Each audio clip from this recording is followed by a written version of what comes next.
नमस्कार दोस्तों। तो आज हम बात करेंगे कि परिवार में जो पति पत्नी के बीच झगड़ा क्यों होता है, इसके ऊपर बात आज होगी।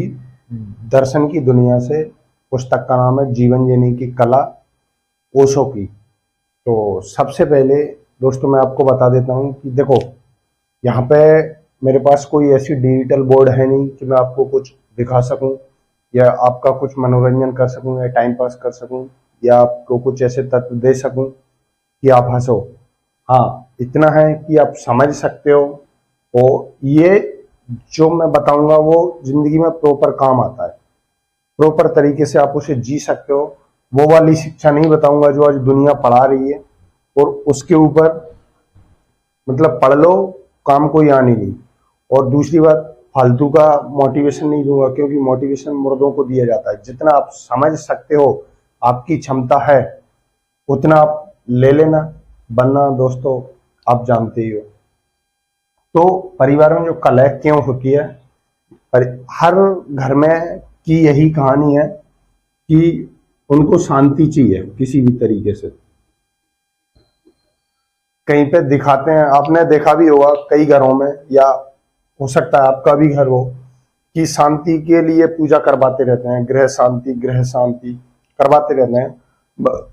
मगर एक्चुअल में दोस्तों शांति क्यों नहीं है, इसका कारण कभी कोई बताता नहीं है। बस इतना बता देते हैं, या कोई शिक्षित बड़े पद पर व्यक्ति हो, या कोई मोटिवेशन स्पीकर हो, या कोई टीचर हो, या कोई शास्त्र हो, कि पति पत्नी जो रहते हैं वो एक दूसरे को मैनेज करके चलते हैं, यही बताते हैं। या कॉम्प्रोमाइज, जिंदगी को कॉम्प्रोमाइज बना लेना है, यही बताते हैं। दोस्तों हमारी जिंदगी है, हम कॉम्प्रोमाइज क्यों बनाएं? हम उस चीज को समझ के भी तो दूर कर सकते हैं। अब यहाँ पे देखो दोस्तों, पत्नी पत्नी और शांति, पत्नी और शांति का एक रिलेटिव हमको ढूंढना पड़ेगा, क्योंकि पत्नी घर के अंदर रहती है, अगर वो प्रॉपर शांत है तो घर में शांति हो सकती है। मगर पत्नी और शांति के बीच में सबसे पहले हमको समझ लेना जरूरी होगा कि पत्नी शांत रह क्यों नहीं पाती। पुरुषों का शांत रहना स्वभाव नहीं है, वो बात समझ में आती है, मगर पत्नी शांत हो सकती है। पर इसका कारण सबसे मैं आपको बताऊं कि उसका खुद का अस्तित्व, दोस्तों अस्तित्व नहीं है। पत्नी का खुद का अस्तित्व नहीं है। इसको ऐसे समझो कि देखो, अगर पहले बच्ची छोटी है तो उसकी पिता रक्षा करेगा, अगर उसकी शादी हो जाती है तो उसका पति रक्षा करेगा, और वो बूढ़ी हो जाती है तो उसका बेटा रक्षा करेगा। तो वो किसी ना किसी पर डिपेंड है दोस्तों। उसका खुद का अस्तित्व है ही नहीं, उसे स्वीकार ही नहीं किया, उसे बिल्कुल साफ कर डाला, पहुंच डाला। और दोस्तों आप अगर थोड़ी बहुत भी विज्ञान शिक्षित हैं या आपने थोड़ी बहुत भी पढ़ा है तो आपको पता है कि जो भी पौधा होता है, जैसे एक फूल का ले लो, फूल अगर कमल का फूल खिलेगा, जब तक वो पौधा पूर्ण रूप से बन नहीं जाता, या कोई गुलाब का पौधा जब तक पूर्ण रूप से बन नहीं जाता, तब तक उसमें प्रोसेस होती रहती है, तब तक वो पौधा शांत हो ही नहीं सकता। हमारे खुद के शरीर को ले लो कि जब तक शरीर बन नहीं जाता तब तक कोई ना कोई एक्टिविटी या कोई ना कोई बदलाव हमारे शरीर में होते ही रहते हैं। ये प्रकृति का रूल है। तो अगर स्त्री पूर्ण रूप से बन ही नहीं पाती, अगर उसके अस्तित्व को स्वीकार ही नहीं किया जाता, तो स्त्री अशांत रहेगी। इसका सबसे बड़ा कारण मैं आपको बताऊं कि दोस्तों, अगर किसी भी व्यक्ति को खत्म करना हो, किसी भी प्रजाति को या व्यक्ति को कह सकते हैं, तो उसके नीचे से जमीन हटा दो दोस्तों, जमीन। और इंसानों के लिए अगर किसी को खत्म करना हो तो उसकी शिक्षा को हटा दो, शिक्षा। ये बहुत समझने जैसी बात है कि शिक्षा स्त्रियों को दी ही नहीं गई दोस्तों। ये पुराने शास्त्रों में भी लिखा हुआ है, और मैं जो पढ़ रहा हूं अभी उनमें भी लिखा हुआ है कि शिक्षा प्रॉपर दी ही नहीं गई स्त्रियों को। देखो, आज से पहले भी स्त्रियों को शिक्षा नहीं दी गई, सिर्फ उनको घर के कामों में रखा गया। वो घर के कामों में वो रह भी गई, इसका दूसरा कारण है। मगर शिक्षा, आज की शिक्षा में आपको बताऊं दोस्तों, ये पुरुष के द्वारा निर्माण की हुई शिक्षा है। पुरुष जो ये शिक्षा है वो पुरुष ने खुद के लिए निर्माण किया। अगर मैं किसी चीज को बनाऊंगा तो ये मेरा ढंग से होगा, मैं किसी चीज का निर्माण करूंगा तो वो मेरे ढंग से होगा। मैं पुरुष हूं, मेरे पुरुष चित्त का कहीं ना कहीं उस चीज में योगदान होगा। अब आप हो, वो आपके चित्त का उसमें निर्माण होगा। हम किसी स्त्री के अनुसार उसे नहीं बना सकते क्योंकि हम पुरुष हैं। और पुरुष ने जब भी शिक्षा को बनाया होगा तो उसने खुद के हिसाब से शिक्षा को बनाया होगा, खुद की तार्किक बुद्धि से शिक्षा को बनाया होगा। तो उसमें स्त्री को ढाला जा रहा है। आज की जो भी लड़कियां या जो भी व्यक्ति या जो भी गर्ल्स पढ़ रही हैं, वो शिक्षा पुरुषों के लिए शिक्षा बनाई गई थी, उसको ही स्त्रियां पढ़ रही हैं। अब इसके आपको परिणाम भी देखने को मिल जाते हैं। जैसे कोई लड़की पढ़ लिख जाती है तो उसका जो स्त्रीण चित्त है अंदर, वो कहीं ना कहीं, छोटे अर्थों में ही सही मगर कहीं ना कहीं पुरुषार्थ में हो जाता है।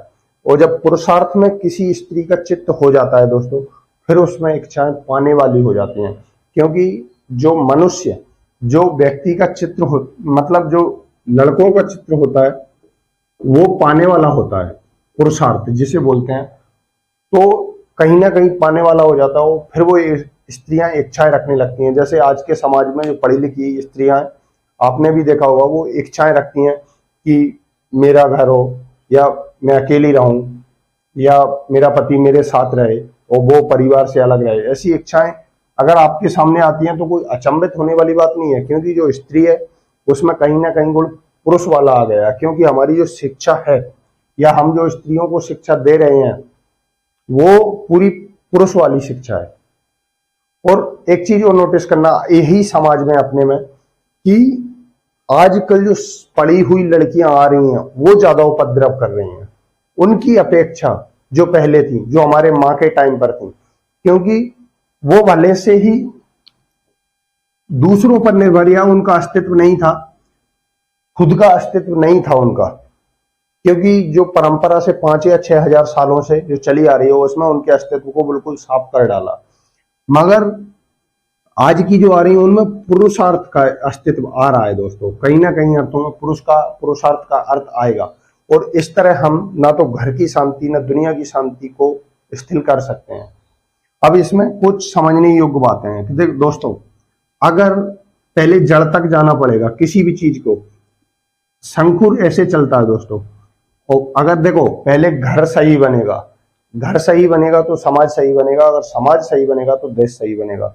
दोस्तों, एक स्त्री अगर वो जड़ ही खराब हो, स्त्री अगर परेशान हो, वो ही अपने अस्तित्व को ना पहचाने, तो प्रॉब्लम होगी। और ऐसा नहीं है कि स्त्रियों को पुरुष के बराबर खड़े हो जाना है या पुरुष के साथ मिल जाना है, पुरुष जैसा काम कर लेना है तो स्त्रियां उस मतलब पुरुष के बराबर आ जाएंगी। ऐसा सोचना अभी भी गलत है दोस्तों। आज भी स्त्रियां पुरुष की दौड़ के समान ही भाग रही हैं। और ये दुनिया में देखा है कि जहां जहां, चलो ये इंडिया है, अभी अमेरिका में जाके पुराना जो भी देखना कि वहां पे स्त्रियां पुरुष जैसे बन गई, पुरुष जैसे कपड़े पहनने लगी हैं, पुरुष जैसे बाल रखने लग गई हैं। उसके बाद में भी शांति नहीं है, क्योंकि दोस्तों उनका अस्तित्व ही अलग है, उनका जो चित्त है वो ही अलग है। और अगर वो खुद से पूर्ण अगर उनको होना है तो खुद के अंदर झांकना पड़ेगा। दुनिया में शांति अगर कहीं है तो वो पूर्ण होने पर है। पूर्ण, जो व्यक्ति पूर्ण है वो शांत हो सकता है। बड़ी से बड़ी शांति पूर्ण होने के बाद ही प्राप्त की जा सकती है। मगर स्त्रियों का अस्तित्व ही खत्म है दोस्तों, उनका अपना अस्तित्व है ही नहीं। शिक्षा इस तरीके से बना के रखी है। अभी आप एक चीज सोचो, सोचने लायक बात है कि एक ऐसा शहर हो जहां स्त्रियों की खुद की अपनी शिक्षा हो, जैसे संगीत, नृत्य, काव्य और सिलाई बुनाई, ये चीजें हो, वहां पे पुरुषों को शिक्षा से दूर रखा गया हो कई वर्षों तक दोस्तों। उसके बाद में पुरुषों के अंदर शिक्षा की प्रगाढ़ अवस्था हो कि हमको भी पढ़ना है। फिर वो स्त्रियां बोलें कि हाँ ठीक है, हम जो पढ़ रहे हैं, आओ स्कूल में आओ, हमारे साथ बैठ के पढ़ लो। तो वहां का जो पुरुष है ना दोस्तों, वो गहरे अर्थों में कहीं ना कहीं स्त्रीण हो जाएगा, स्त्रीण गहरे अर्थों में।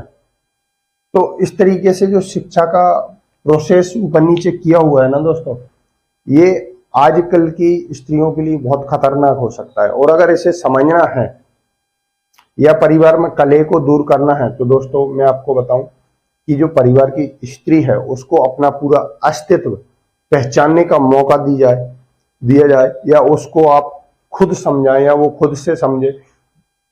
किसी भी चीज को करने के लिए है ना दोस्तों, उसमें उतरना पड़ेगा। जैसे स्त्रियां अगर कोई चीज करने की मांग कर रही हैं या वो बोलती है मुझे ऐसा करना है, तो उसे करने दिया जाए।